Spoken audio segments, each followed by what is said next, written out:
Good everyone, welcome to today's discussion. This is Dr. Mollika Ghosh, faculty member at the School of Business, Bangladesh Open University. To discuss today's topic, at the studio we have Hello dear learners, this is Adiba Anis, faculty member at the School of Business, Bangladesh Open University. Thank you Adiba. Well learners, before starting the core discussion of today's topic, I want to say first that this program has been specially designed for the Bachelor of Business Administration, that means BBA of Bangladesh Open University student. But at the same time, we are quite sure that our MBA and PGDM students may also get the same benefit. So, today the topic of discussion is the GAPS model of service quality, which is the second lesson of second chapter of services marketing, bearing course code BBA 8346. Well learners, before we begin our discussion, I think it's better that you get hold of some papers and a pen so that you can take important topics as notes. And if you face any difficulty in understanding, you can consult with your assigned course teacher or also contact us at the School of Business, Bangladesh Open University. Right now, my dear learners, before starting the core discussion of today's topic, let's focus on the objectives of today's topic, which may help you both watch and learning. So, firstly, we are going to highlight the provider gaps, gap 3, the service performance gap, and gap 4, the communication gap. Then, we will focus your attention towards putting it all together or closing the gaps. So learners, let's focus on our main discussion one by another for your convenience. Mollika, let's go with the third gap, which is the provider gap. It is also called the services performance gap. You know what happens? This is actually the discrepancy what customers expect, or the customer driven service standards, how it is delivered, and between what is that you can say that actual service performance which is given by the employees of a company. We can have a look at the illustration on the screen, learners. Here you will see that provider gap has a top box on the top of the screen which says customer driven services designs and standards. These standards are actually backed by the right kinds of resources, which can be people, system, as well as the technology, and these must be enforced to be effective. That is that employees must be measured for what they are performing, and there must be some standards, set standards which we can say. So, when standards are accurately reflected in customers' expectations or in line with the customers' expectations, the company does not actually provide support for these standards in most cases. And if it does not do so, it does not help or encourage the employees in their performance. So we can say that if the company is not following a set standard, the employees do not feel inclined in delivering the expected level of services. Yes, then the gap raises and the service standards gap is also resulted. Yes, of course. And with that, we can say that there have been some research which have found that there are some critical inhibitors which close this service performance gap. This can be seen in our earlier figure as well, where we see that employees who do not clearly understand their roles, who have no proper training, or who have a conflict, they face a conflict between what the customers are expecting from them and what they are to perform. In that case, it is actually inappropriate to expect them to perform to the level mark of the standard.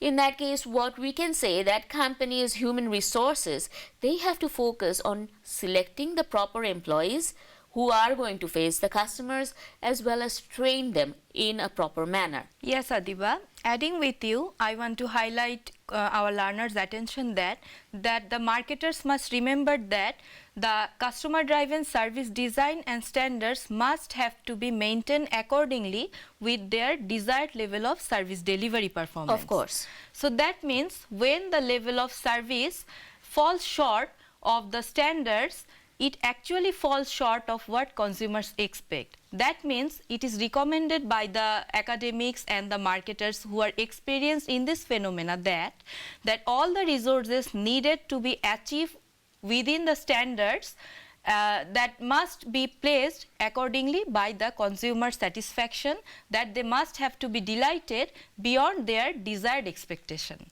With that, we can say that this provider gap is also associated with some other challenges, which can be delivering the services through intermediaries. There can be retailers or some other people, some can be franchisees or agents who provide these services to the customers, and for this too there is a formidable risk, because if these people do not provide an excellent service, not up to the mark, then customers will not be satisfied. They will be facing some conflict, and they will also probably spread negative word of mouth. Yes, this is very harmful for the organization. Yes, of course. That means companies must realize who they are choosing to work with within the organization as well as outside the organization. Yes, Adiba, you have just said the right thing. Another important variable in provider gap tree is the customers, or the roles of the customers. That sometimes it happens that way also the company, the behind the scene employees, for frontline employees, all are performing their roles consistently, but customers are not behaving accordingly as per the management's expectation. So that means there are some uncontrollable behavior which is performed by the consumers. There are four predictable reasons behind this behavior. That sometimes think about the environment, service environment of a private bank, where customers have to provide their confidential information, that their income level, their age, their family issues, all they have to reveal. And another problem associated with this gap is that customers neglect to follow the instructions provided by the service organization.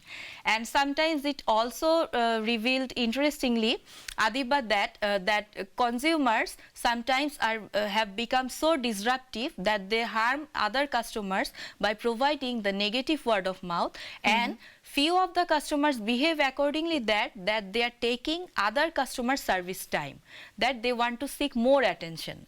Thus, the role of the customer is resulting the provider gap 3.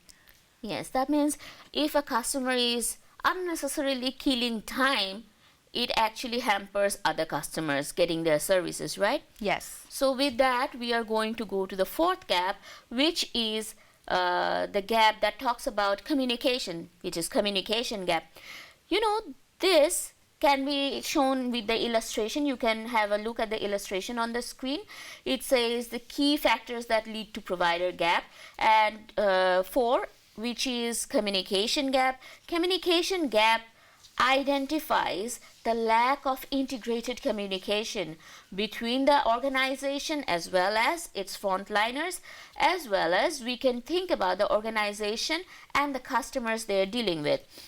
You know, if we are not looking into the matter, the promises of services that a company makes to its customers through the advertisement, through other promotional campaigns, this will not reflect what it is supposed to mean.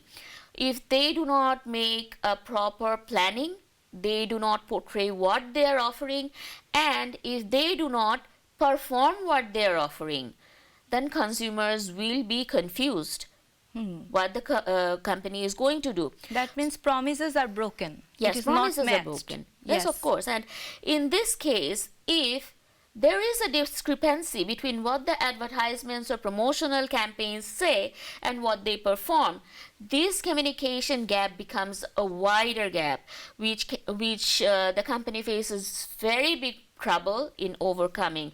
So we can say that if over-promising, it is not good. If we are under-promising, that is also not good. We have to say it directly. So with actual experiences and the deficit between the expectation level, the communication gap says promises are broken and the company is in a big dilemma.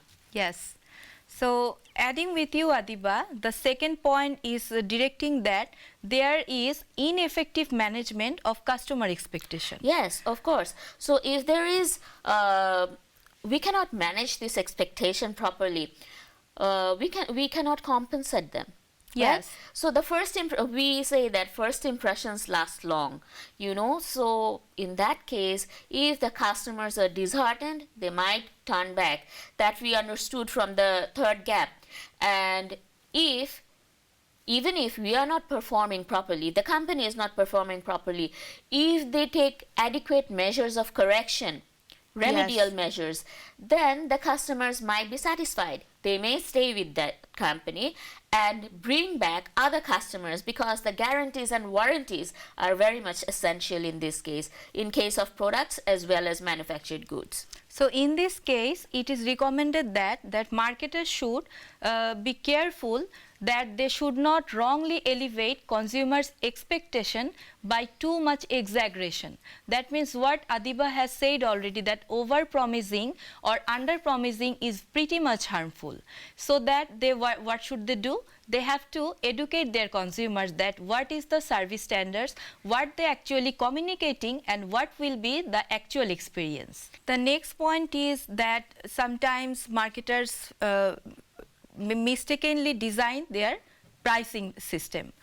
So learners, you may have the experience that in a few of the restaurants that they are claiming a buffet system or the package system, set menu, and you may see the type of image that they are going to serve the foods in that way, and the the range of price is noted there. But when you actually get the food, then you may have positive or negative experience. So why it happens? It happens because the price is not synchronizing according to the performance standards which have been predicted by the consumers. That means they have no initial reference point, they have no sense of pricing, sometimes discount, couponing. All of these are very different than the physical goods. You know, we have already discussed in our previous lectures that the service is intangible and it is very difficult to predict. So what is next, Adiba? I think we are very close to our session. Yes, of course. And with that, learners, we have arrived at how we need to close these gaps. You know, there are lots of different issues we have already discussed in our previous lecture and this one. So we know that there are now 5 to 6 gaps. And you know what? The organization must prepare a framework for its services, what is going to deliver, and if there is any discrepancy, how they will find it. That is services audit. They need to conduct an audit of what is happening, where the problems are, and then take adequate measures in recovering them. Organizations in these cases have to develop knowledge about the customers, the market. That means immense research is also required. Learners, please have a look at the screen.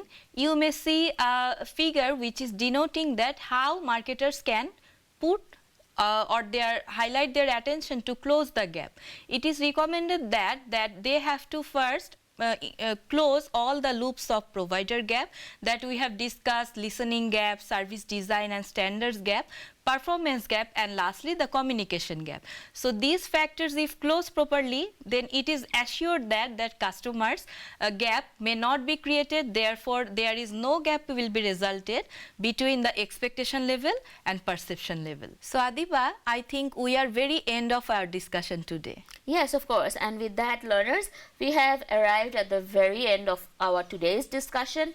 If you want to have a better look at what we discussed, you can go through the recommended textbook, which is Services Marketing, Integrating Customer Focus Across the Firm, written by Himel and other authors. And there is also another reference book written by Ritz and Lovelock, which is also titled Services Marketing. In case of getting the books, kindly remember to get hold of the latest edition of these books. Thank you, Adiba.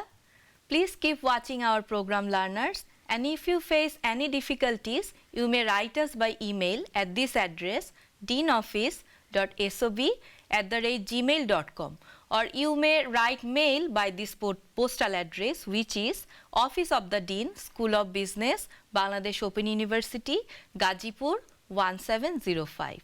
Thank you for staying with us, learners.